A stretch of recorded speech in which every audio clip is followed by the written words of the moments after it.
very important part of picking your crystal is the pull, the natural pull you feel to it, because that crystal's energy will work well with yours if it's naturally drawn you in. But obviously, if there are certain aspects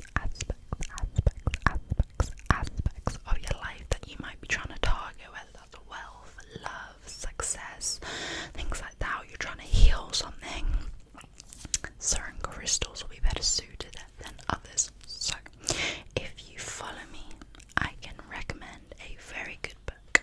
We can go through some of it together just randomly, so that we're not disclosing too much and you have plenty to learn in your own time.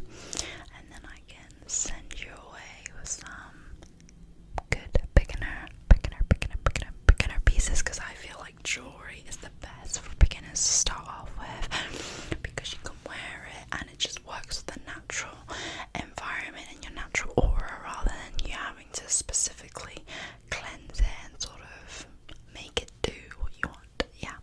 Okay, so now we're settled. The book I recommend is this.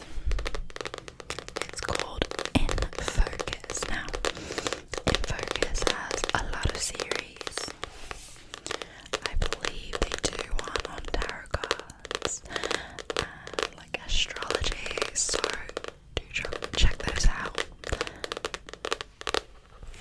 But I really recommend the Crystals edition one, because it covers so many of the crystals, like the different groups, the colours, the combinations, and as you can see from the back, it includes crystal placement cards, which I will be gifting you along with this book at the end of the session, so we'll look at those in a little bit. But let's get started.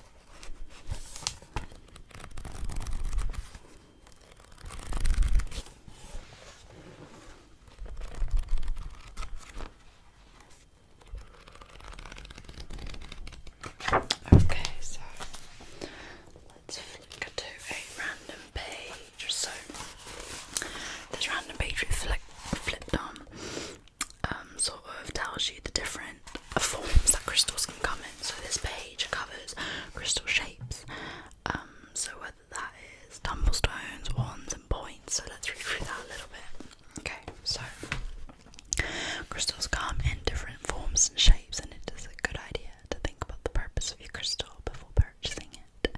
For example, if you are intending to carry the crystal in a pocket or bra, you may want to choose the tumble version so that there are no sharp bits to poke into you. A raw crystal. So those are the ones that haven't been deliberately shaped into anything. I think you see them if you watch sort of crystal videos on social media. You'll see them in like often like the very popular one would be like an amethyst cluster, like a geode. That is like a raw form, but obviously raw forms often they come out in the same shape as tumblestones, just they're not smooth like tumblestones. Okay, so a raw crystal could be used for nets or placed on the body in a chakra layout. I have found that the energy from raw crystals is more earthy than of tumblestones, which have a smoother, more uniform energy. One is not better than the other. They're different, and it all depends on what works for you. Okay, so tumblestones or tumbles. These are raw crystals that have been placed in a large drum with some grit and lubricant and rotated around so that the crystals are gradually eroded, which makes them smooth. So they look like that. There's sometimes called sorry, let's start that bit again. They are good for carrying around in a pocket or bra, or they can be put in a spiral cage and hung from a necklace. So there's a chain. It's a necklace where it's like round or oval, and it's sort of a wire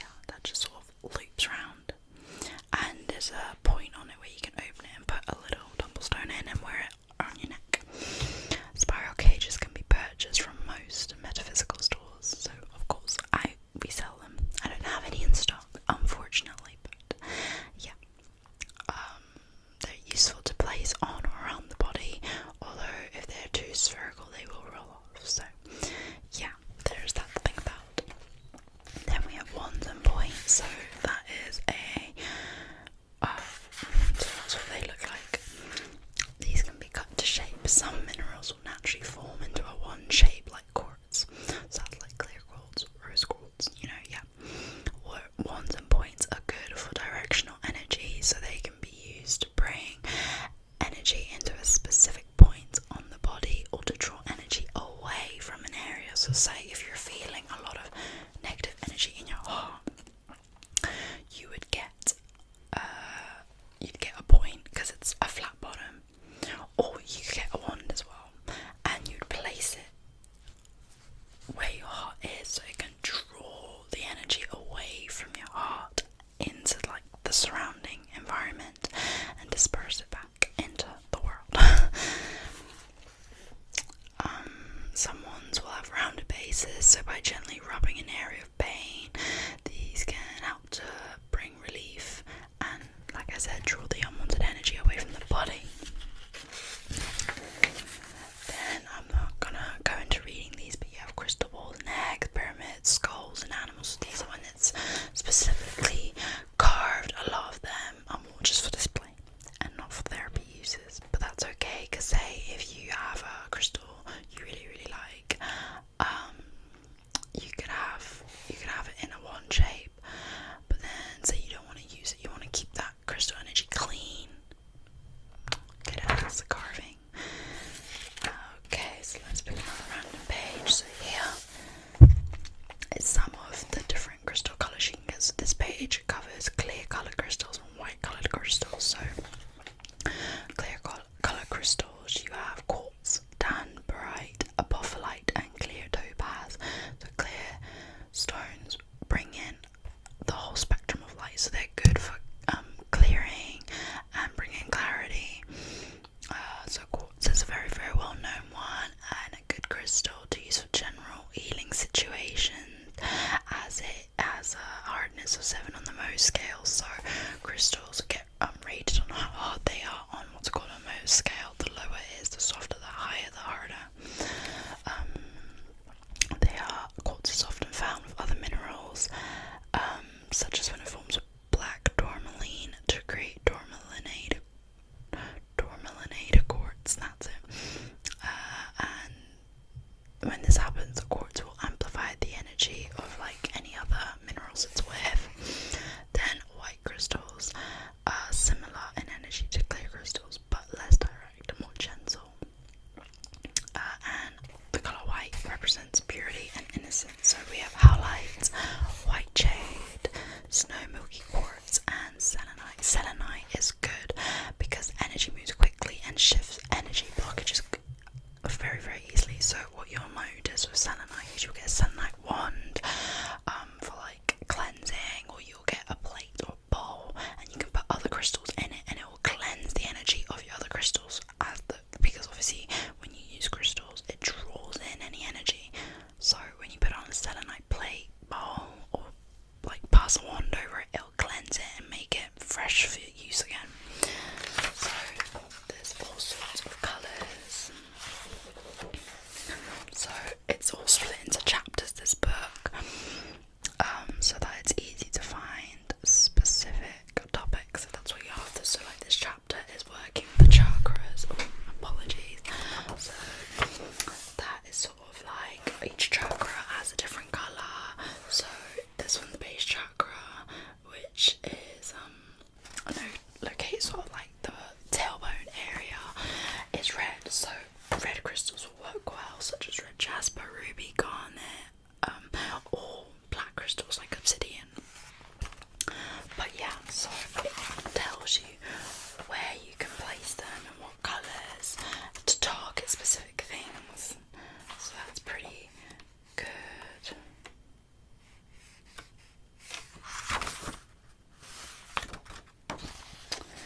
Now this chapter is on setting up crystal grids, and there is something called a grid and something called a net. Grids and nets are used to describe encircling an area of crystals to create a field of energy in the middle.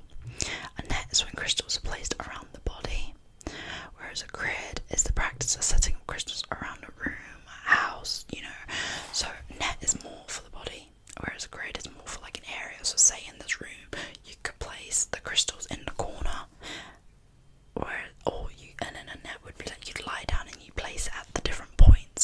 So like how the chakras work, like on your head, feet, you know, things like that. So these are sort of what the grids look like. And basically you would place crystals at the intersecting points. So some of them can get quite complicated. This one, you'd place the crystals in the circles rather than, because there's no like intersecting points. But each grid has a different name and they're for a different purpose. So this is called Seal of Solomon, and this example they've used points to point in and they've placed at the points, so yeah.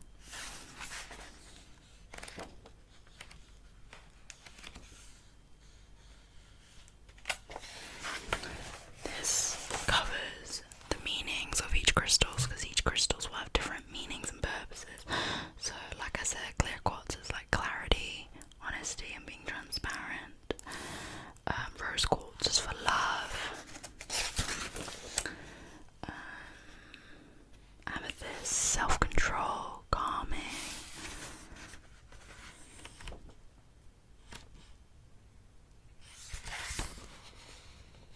So each crystal will have different uses. So this chapter is crystals to have. So this page sort of tells you their use. So agate blue lace, which is my personal favourite, is for when one door closes another will open, and this crystal will help you cope with things and help you express yourself. Then you have amethyst, which is good to aid in intuition and healing on both practical and spiritual levels, and can be used when cleansing your aura. It even says holding a bit of amethyst is said to help you recover from a hangover, which would have come in handy for me a few days ago. But that's okay. I'll keep that in mind, and I might have to restock my personal supply of amethyst. Then I'm sure you know that births, like each month, has different birthstones. So I am a September, and I am a rose quartz, which is lovely. Love a bit of love. But yeah, so we've come to the end of the book. So I know I only very, very briefly went over the topics, but it's such an in-depth book that I couldn't possibly go through the whole thing with you in one sitting. So I'll be gifting this to you to have and to read and to learn, and if you have any questions, feel free to come back and ask. But along with the book is the grid cards. So you could perhaps lay these on a shelf. And as I said, for this one, the Seed of Life, this one's called. The book does cover the meaning of each of the grid formations. So this one, you place them at the intersects. So bear in mind that to do the grids, and even to do a net, you need a fair bit amount of crystal. So probably not for a beginner, especially since it's best if you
crystals are rated on a Mohs scale from 1 to 10, I believe, from what I remember.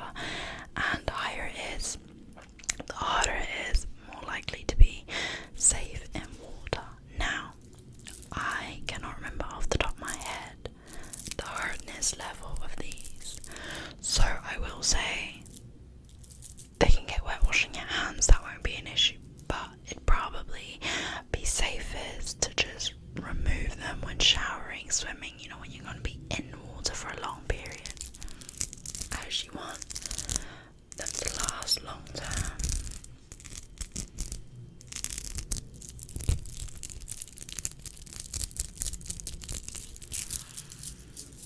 So I'll pop that with the book. Now I have 2 necklaces for you. So first is this opalite pendant. The good thing about this one is you could always use it as a pendulum, and this is covered in the book as well. And this is in a wire cage, so you